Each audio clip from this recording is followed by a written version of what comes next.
Hello, Scorpio, Sun, Moon, Rising, and Venus signs. Kamusta kayo? Sana po ay nasa mabuti kayong kalagayan. Welcome back po sa Star Tarot. Kung bago kayo dito, welcome din kayo. Thank you for your support. I truly appreciate it. God bless you all. Scorpio, po una mensahe ninyo signs. Your future positive direction will reveal itself. Any doubts and confusions will soon disappear. Ayan. So, uh, this is good kasi parang yung path na dapat ninyong tahakin, in the future, maybe will be illuminated for you, no? Soon, makikita ninyo yung signs, yung omens, no, that will lead you toward that path, no? Kaya, kailangang on the lookout kayo sa mga ganon, no? Malakas ang inyong radar, Scorpio, you are one of those signs na talagang sobrang lakas ng iyong intuition, yung iyong psychic abilities. Kaya use that, no? Use that to your advantage. Sabi dito, kung meron din kayo mga pagdududa, meron kayo mga confusion, naguguluhan, that will soon disappear. Kaya maganda, no? Magiging maganda na yung inyong sitwasyon, no? You will be regaining your focus and you will be regaining the knowledge that you need to know sa ngayon para mas magabayan kayo, no? Or ma-lead kayo towards the right path. We have assert yourself, go for what you want. Okay? Go for what you want. Wag na kayo magdalawang isip. 'Di ba? You are equipped, no? With talents, skills, and gifts. Gamitin nyo na yan, Scorpio, para makamit ninyo kung ano man yung mga heart's desires ninyo. Kasi possible na kaya kayo iniimbitahan dito to go for what you want kasi maaaring yung mga oportunidad, no?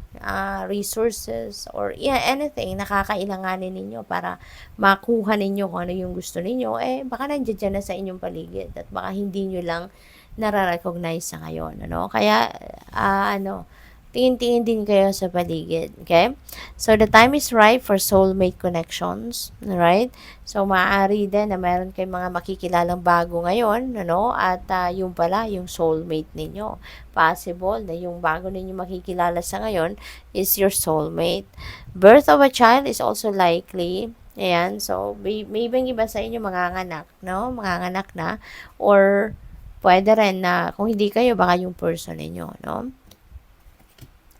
We have surprise. A disappointment will be followed by a pleasant surprise. Ayan. So, siguro lately, disappointed kayo about something or about someone, no? Pero ngayon, look at that. Mayroong sorpresa sa inyo ang divine universe. And this could be anything, no? Baka ano na to, yung surprise ito, baka this is miraculous event or miraculous moment, no? Na mag-unfold. At baka ano to, answered prayer, no? You never know kung ano yung ibibigay sa inyo ng divine universe. An invitation could bring love to those searching as well, no? So, siguro meron ditong invitation na dadating for those singles out there. Baka maiimbitahan kayo sa isang okasyon at baka dyan ninyo makilala yung love interest ninyo, no? Baka dyan ninyo makilala yung soulmate ninyo na magiging ninyo, love interest, no? So, good luck sa'yo. Tingnan natin kung ano pa mga mensahe para sa'yo.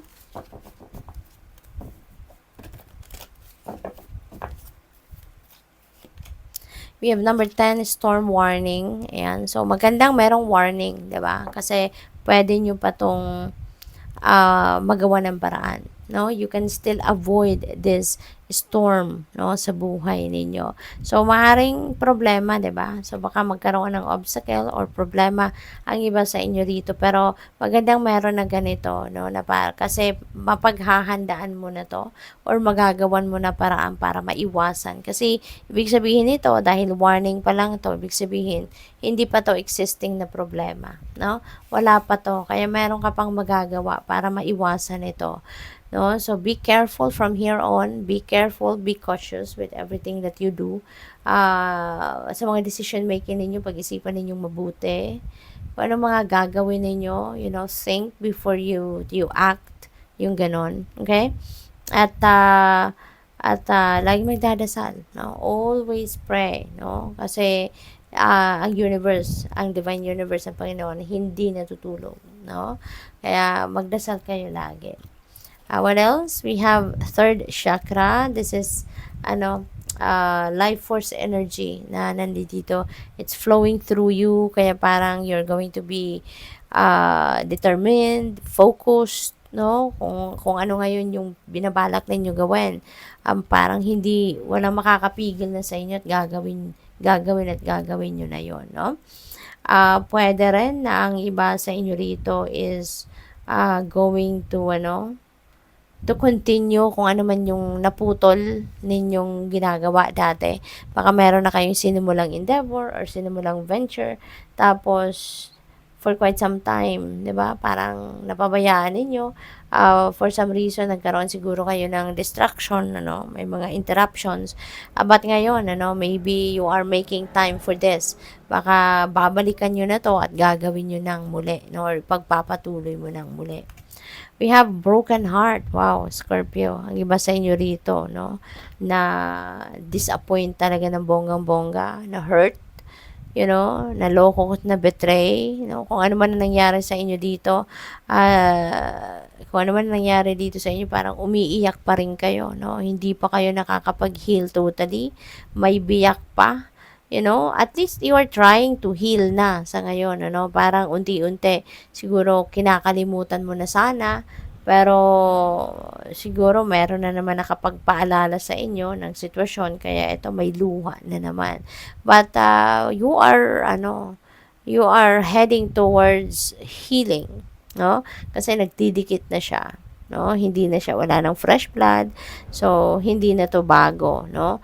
Maaring na to, medyo siguro may katagalan na ang pangyayaring ito. And ngayon, no, may luha, naiyak lang kayo ngayon kasi baka naalala ninyo kung ano nangyari rito, no? But this is a good sign na nagdikit na yung heart, although may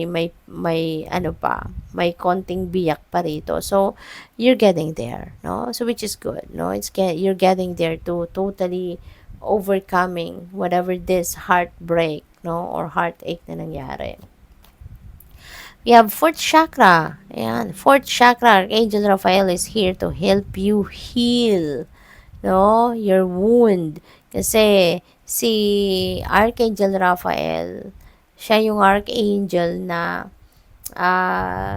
nagbibigay or tumutulong sa atin na mag-heal tayo in mind, body, emotions, heart, lahat, no?